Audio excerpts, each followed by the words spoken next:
ہمارے چینل میں خوش آمدید۔ چلیں شروع کرتے ہیں آج کی کہانی۔ روز محلے کی ایک عورت دن کو مٹھائی بانٹتی کہ میری شادی ہوگی اور رات کو چلاتی کہ میرے شوہر کا انتقال ہو گیا ہے، کوئی جنازہ پڑھ دو، پر کوئی اس کی بات نہ سنتا، سب اسے پاگل کہتے۔ ایک دن مجھ سے بولی، میرا دلہا تم سے ملنا چاہتا ہے۔ میں اسے پاگل سمجھتی اس کے گھر چلی گئی، پر جان نکل گئی جب وہ مجھے خالی کمرے میں لے گئی۔ اور وہاں میں جس محلے میں رہتی تھی وہاں کی خواتین بازار جانے کی بہت شوقین تھیں، لیکن اس کی وجہ بھی بڑی معقول تھی۔ وہ یہ کہ میرے محلے میں کوئی تفریح کی جگہ نہ تھی جہاں خواتین بچوں کو لے کر جائیں یا پھر خود سہیلیوں کے ساتھ انجوائے کریں۔ لے دے کر ایک بازار تھا جہاں ہر وقت رش لگا رہتا اور دوسرا ہاسپٹل تھا، اس لیے جب کسی بہن، خالہ، باجی یا آنٹی کا دل گھبراتا یا پریشان ہوتا تو وہ چادر لپیٹتی اور بازار نکل جاتی۔ نہ بھی کچھ خریدنا ہو، کم از کم ونڈو شاپنگ ہی کر کے آ جاتی تھیں۔ خود میرا بھی کچھ ایسا ہی حال تھا۔ آخر میں بھی اسی جگہ کی پلی بڑی مخلوق تھی اور مجھے بھی روزمرہ کے کاموں سے ہٹ کر کچھ سکون اور اطمینان کی ضرورت تھی۔ ہمارے چھوٹے سے قصبے میں گو کے بہت درخت تھے، سبزہ تھا، مگر جانوروں کے جگہ جگہ گند اس جگہ کو بدصورت بنا دیتے تھے۔ لوگوں نے گائے، بھینس، بکریاں پال رکھی تھیں اور اکثر انہیں مارننگ واک پر اپنے ساتھ لے جاتے تھے، جو جگہ جگہ اپنی گزرنے کی نشانی چھوڑ جاتی۔ مٹی کی بھینی بھینی خوشبو میں اکثر گوبر کی بدبو مل کر دل برا کر دیتی۔ کھلی کھلی کچی سڑکیں، نیم پختہ تنگ گلیوں والا قصبہ، ایک سرے سے دوسرے سرے تک ہر فرد ایک دوسرے کے حسب و نسب سے واقف تھا۔ دنیا کی زندگی عارضی ہوتی ہے، لیکن اس کی خواہشات لامحدود ہوتی ہیں۔ زندگی میں انسان کی خواہش جو زیادہ ہوتی ہے وہ محبت ہے، اور محبت ہی انسانی زندگی کا عظیم پہلو ہے۔ اور یقیناً میں اس بات سے متفق ہوں کہ محبت لازوال ہے، محبت ابدی ہے۔ جو اسے مارتے ہیں وہ خود ہی مر جاتے ہیں۔ عشق کے سمندر میں ڈوبا ہوا آدمی محبوب کی خواہش پر تاج محل تعمیر کر دیتا ہے۔ اس قصبے کے لوگ بھی ایک دوسرے سے محبت کرتے تھے، ایک دوسرے کے غم خوشی میں برابر کے شریک ہوتے تھے۔ میں 2 بچوں کی ماں تھی، آس پڑوس میں جانا آنا رکھتی تھی، گھر کے کام، بچوں کے کام، اور پھر کچھ وقت سامنے والی آ گئی یا کبھی میں چلی گئی۔ بچے شام میں باہر کھیلنے جاتے تھے، مگر اکثر ڈر کر بھاگے آتے۔ اوہو بھئی، کیا ہوا ہے؟ چہرے سے ہوائیاں کیوں اڑی ہوئی ہیں؟ میں حیران ہو کر پوچھتی، امی جی وہ آنٹی، پاگل آنٹی، ہم کیسے کھیلیں؟ وہ ادھر ہی آ رہی تھیں ابھی۔ بچے سہمے ہوئے جواب دیتے۔ میں پیار سے انہیں اپنے ساتھ لگاتی اور بتاتی، نہیں بیٹا، وہ پاگل نہیں ہیں، بس ایسے ہی تم ڈرتے ہو۔ نہیں امی، وہ اونچا اونچا رات کو بولتی ہیں، سب کہتے ہیں وہ پاگل ہیں۔ بچے میری بات پر یقین کرنے کو تیار نہ ہوتے تھے، سب ایسے ہی کہتے تھے، انہیں بھی سمجھ نہیں کہ کون ٹھیک کون پاگل۔ میں پھر بچوں کا ڈر ختم کرنے کو کہتی، بچوں کا کھیل ڈسٹرب ہوتا اور وہ منہ لٹکا کر ایک طرف بیٹھ جاتے۔ بڑا سمجھایا کہ ڈرتے نہیں، مگر سمجھ آئے تو۔ وہ جس آنٹی کی بات کر رہے تھے وہ سمینہ تھی، تقریباً 27 یا 28 سال کی ہوگی، یہ شاید 1-2 سال آگے پیچھے ہوں گے، اور ماں باپ کی اکلوتی بیٹی تھی۔ اس کے ماں باپ نے اس کی شادی کر دی، بڑی سادگی سے شادی ہوئی تھی۔ خدا جانے اتنی سادگی سے شادی کرنے کی کیا وجہ تھی، وہ بھی اکلوتی بیٹی کی۔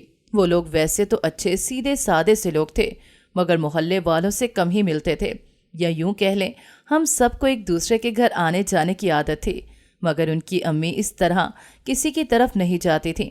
ہم میں سے کوئی حال چال پوچھنے چلا جائے تو ملاقات ہو جاتی، ورنہ کئی مہینے ان کی شکل بھی نہیں دیکھتے تھے۔